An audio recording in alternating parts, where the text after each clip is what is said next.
আসসালামু আলাইকুম এভরিওয়ান। তো তোমরা সবাই কেমন আছো? আশা খুব ভালো আছো। তো আজকে দুপুরবেলা আমি গেছিলাম মার্কেট থেকে আস্তে আস্তে ইফতারের সময় হয়ে গিয়েছিল। আর আজকে আমরা কিছু মেহমানদেরকে ইফতারের দাওয়াত দিয়েছিলাম, তো তারই প্রিপারেশন নিচ্ছিলাম। তারপর আমরা ইফতারি করে নিলাম।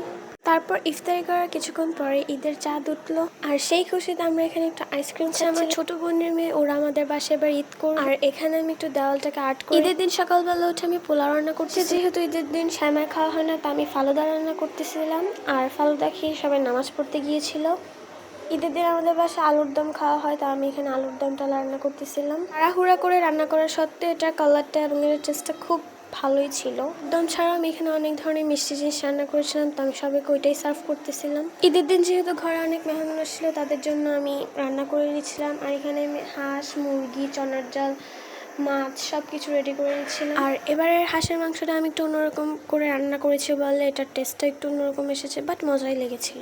আমি এখানে বাচ্চাদের জন্য স্পেশালি ডিম কেক রান্না করতেছিলাম, তারা যদি হাঁসের মাংস না খায় সেজন্য। আর রান্না করতে করতে দেখে আমার মুরগি বললাম মাশাআল্লাহ অনেকগুলো ডিম পেড়েছে এবং ওখান থেকে বাচ্চাও। আমি এখানে পাবদা মাছও রান্না করে নিচ্ছিলাম।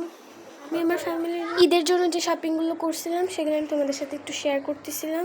বাই দ্য ওয়ে, আমি এখানে বিরিয়ানিও রান্না। আর ঈদের দিন আমরা সন্ধ্যাবেলা ঘুরতে গিয়েছিলাম, তো সেটাই কয়েকটা ক্লিপ দেখাচ্ছি। ঈদের তৃতীয় দিন আমরা গিয়েছিলাম কক্সবাজারে, তো সেখানে কিছু ফটো তোমাদের সাথে শেয়ার করলাম। ঈদের দিন সন্ধ্যাবেলা আমরা যেখানে ঘুরতে গিয়েছিলাম ওইখান থেকে আমি কিছু ফুল কিনেছি। তো তোমাদের থেকে যদি আমার ভিডিওটি ভালো লাগে তাহলে চ্যানেলটাকে সাবস্ক্রাইব করবে এবং ভিডিওতে লাইক দেবে। তো দেখা হবে অন্য কোনো ভিডিওতে। আজকের মতো বাই বাই।